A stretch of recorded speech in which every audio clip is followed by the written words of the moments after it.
This is the part that was giving the trouble. This part goes here underneath the adjuster. And while it was rattling, this is completely broken off here. So when the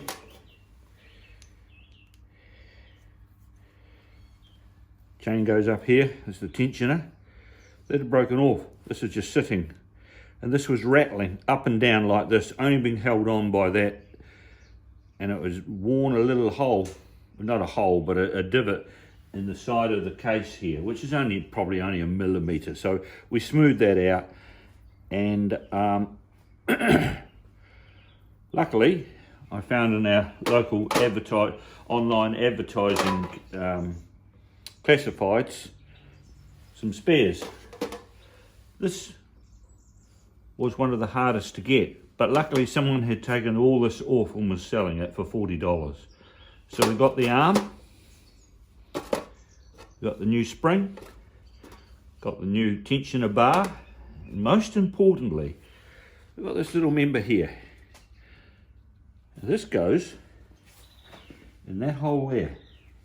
It's a little bung or seal that goes in there. It's a Honda part number.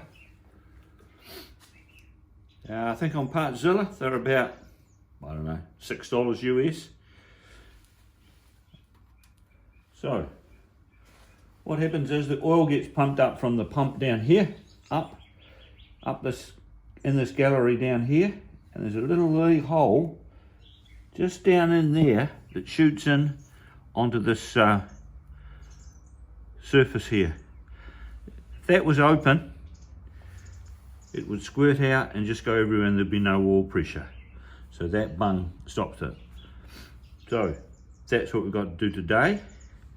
So I've got to take the flywheel off. I've got to reinstall the tensioner.